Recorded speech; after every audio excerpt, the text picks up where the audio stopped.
मागुची मते ठियाई दियो मते ठियाई दियो। ଯୌତୁକ ଯନ୍ତ୍ରଣା ପାଇଁ ଗଲା ଆଉ ଏକ ନବବଧୂର ଜୀବନ। ହତ୍ୟା କରି ଆତ୍ମହତ୍ୟାର ରୂପ ଦେଇଥିବା ନେଇ ଥାନାରେ ଲିଖିତ ଅଭିଯୋଗ କଲେ ଝିଅର ବାପା। ସେପଟେ ଘଟଣାକୁ ପୁଲିସ ଗୁରୁତର ସହ ନେଇଥିଲା ବେଳେ ଗତକାଲିଠାରୁ ହସ୍ପିଟାଲରେ ପଡ଼ି ରହିଛି ମୃତଦେହ। ଫରେନ୍ସିକ୍ ଟିମ୍ ଉପସ୍ଥିତିରେ ହେବ ଶବ ବ୍ୟବଚ୍ଛେଦ। ଏପରି ଏକ ଦୁଃଖଦ ଘଟଣା ଘଟିଛି ବାଲେଶ୍ୱର ଜିଲ୍ଲା ଭୋଗରାଇ ବ୍ଲକ କଖଡ଼ା ପଞ୍ଚାୟତ ଅଧୀନ ହାଟସରିଷା ଗାଁରେ। ଏହି ଗ୍ରାମର ବିଜୟ ସାମଲଙ୍କ ସ୍ତ୍ରୀ ମୌସୁମୀଙ୍କ ଶୋଇବା ଘରୁ ଝୁଲନ୍ତା ମୃତଦେହ ଉଦ୍ଧାର ହୋଇଛି। ବାପଘର ଲୋକେ ଭୋଗରାଇ ଥାନାରେ ହତ୍ୟା ଅଭିଯୋଗ କରିଛନ୍ତି। ମୃତ୍ୟୁର କାରଣ ଅସ୍ପଷ୍ଟ ଥିବା ବେଳେ ପୁଲିସ ପକ୍ଷରୁ ତଦନ୍ତ ଜାରି ରହିଥିବା ଜଣାପଡ଼ିଛି। ମିଳିଥିବା ସୂଚନା ଅନୁଯାୟୀ ଭୋଗରାଇର ନାରାୟଣ ମହାନ୍ତି ପଡ଼ିଆ ପଞ୍ଚାୟତ ଅଧୀନ ବ୍ରଜଗୋପାଳ କରଙ୍କ ଏକମାତ୍ର ଝିଅ ମୌସୁମୀ ସହିତ 5 ମାସ ପୂର୍ବରୁ ବିଜୟଙ୍କ ବିବାହ ହୋଇଥିଲା। ସେ ଭୋଗରାଇ ଗ୍ରାମ ଉଚ୍ଚଶିକ୍ଷା ପ୍ରତିଷ୍ଠାନରେ ତୃତୀୟ ବର୍ଷର ଛାତ୍ରୀ ଥିଲେ। ସ୍ୱାମୀ ସ୍ତ୍ରୀ ମଧ୍ୟାହ୍ନ ଭୋଜନ ପରେ ଶୋଇଥିଲେ। ପୁରୁଷୋତ୍ତମପୁର ସେବା ସମବାୟ ସମିତି ସମ୍ମୁଖରେ ଥିବା ଜନସେବା କେନ୍ଦ୍ରକୁ ସ୍ୱାମୀ ବିଜୟ ପଳାଇ ଆସିବା ପରେ ସ୍ତ୍ରୀ ଏଭଳି କାଣ୍ଡ କରିଥିବା ଜଣାପଡ଼ିଛି। ପରିବାର ଲୋକେ ତାଙ୍କୁ ଅଚେତ ଅବସ୍ଥାରେ ଉଦ୍ଧାର କରି ଜଳେଶ୍ୱରପୁର ଗୋଷ୍ଠୀ ସ୍ୱାସ୍ଥ୍ୟ କେନ୍ଦ୍ରକୁ ନେଇଥିଲେ। ମାତ୍ର ସେଠାରେ ଡାକ୍ତର ମୌସୁମୀଙ୍କୁ ମୃତ ଘୋଷଣା କରିଥିଲେ। ଝିଅକୁ ହତ୍ୟା କରି ଆତ୍ମହତ୍ୟାର ରୂପ ଦିଆଯାଉଥିବା ବାପା ବ୍ରଜଗୋପାଳ ଭୋଗରାଇ ଥାନାରେ ଲିଖିତ ଅଭିଯୋଗ କରିଛନ୍ତି। ତେବେ ଘଟଣାରେ ମୃତ ମୌସୁମୀର କକା ଶ୍ୱଶୁର ଥାନାରେ ଅଟକ ଥିବା ବେଳେ ଶାଶୁଘର ଅନ୍ୟ ସମସ୍ତ ଲୋକ ଫେରାର ହୋଇଯାଇଥିବା ଜଣାପଡ଼ିଛି।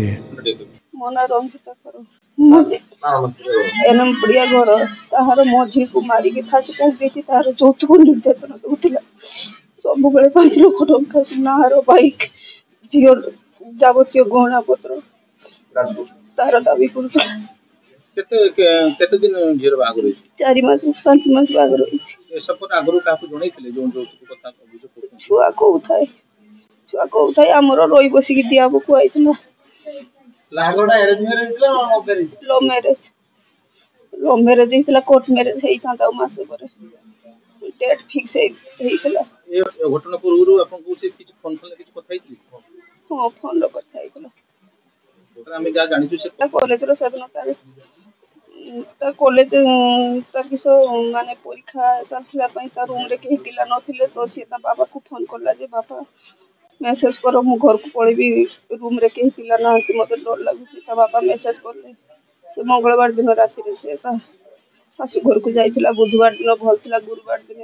सकाळे खाली मो संतर कथा हला ता जेजेमा देह खराब देखिबा पया से जाई माने जाइथा हम घर को काली दी थर से मो संतर कथा हिची तापर मु 3 फोन लगौजी छुआ मोबाइल उठाइनी ता काकी सासु फोन करी कहले तुम जियो एर को फांसी टांग दीची। मो ना हूँ ब्रजगोपाल कर मो ना पड़िया ग्रामवासी गत 5 मास आगु मो झील को से विजय कुमार सामल उठे नहीं बाहा लव मैरेज करथिले कॉलेज रू उठे से कॉलेज रू पढ़ुला मो झील ग्रेजुएशन 3rd ईयर एटा थिला तार से पढ़ुला समय उठे नहीं से मैरेज करथिले मैरेज कला परे 4-5 दिन बाहर रही पुणी आम घर को जो खोजाखोजी कलु झील को घर को आसिले घर खबर देले आम जा पहुँचलु लोक लेकिन पहुँचलु पहुँचला सेटा गोटे बसिकी म्यूचुआल कले म्यूचुआल करी आम गाँ को घुरकी आसिलु इतिमध्य जावासवा होता झील भी पढ़ापढ़ी करूला से कथा आलोचना होता जे किसी जिनस पत्र दाबी दुबा करना आम से बस कथा आलोचना करूँ जहाँ पारि मु देवी किंतु किसी जिनस पत्र दाबी दुबा ना तापर आम से पलि आसलु आसी छुआ भी पढ़ू था ये भी था इमती बीतीगला किसी भी मुझे जिनस देली देलापर झील ये 15 दिन आगु कॉलेज जीवा रास्ता मो सहित देखा भेट होता तार मत कहला बापा 5 लाख टंका गाड़ी सुनार दवापी ना तुम झील को मारिदेवे कहले काटिक मत कहला कार्ड मानी व्यवस्था करके देखुची आज देखला खाली मारिकी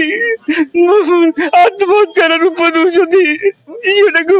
मारी देखी आत्महत्यार रूप दौरान रंजित महंती तार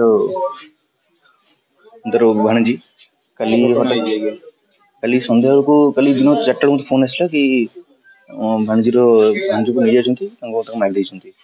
आम ये आस देखला झील पड़ी घर लोग कई ना तो आम ये खोजाखोजी कलु कि ना आम भाई मो काका थे आम पचारू कौन है ना ना सैड टू सैड नहीं जाओ घर जोगाजोग चेष्टा कर कारण तो आम जापारू कहीं आम आसी आम ये कथा देखुचे आप देखुं कारण कौन से जोगाजोग हो पार कौन कर कौन न कर जानू डिमांड कर सब जो दुनिया कथा कहते हैं पैसा भी देचु से बाकी जहाँ भी तो हठात ये पैसा जोगाड़ करा संभव नुह आम किसी किसी था तो ये चक्कर एमती कुछ करवा कथा से सब ठीक नुहे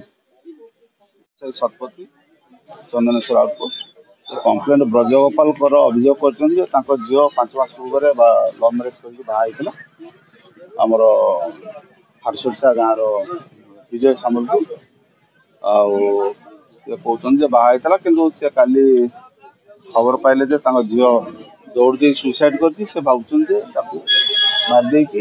सुसाइड रूप देते से गोटे लिखी देते गोटे केस रेजिस्टर गौराई थाना केस नंबर गौराई थाना केस नंबर 267 PM पर इनक्वारी कले जना पड़ो कौन बर्तमान इन्वेस्टिगेशन चलती। आपनका प्रिय संपर्क लाइव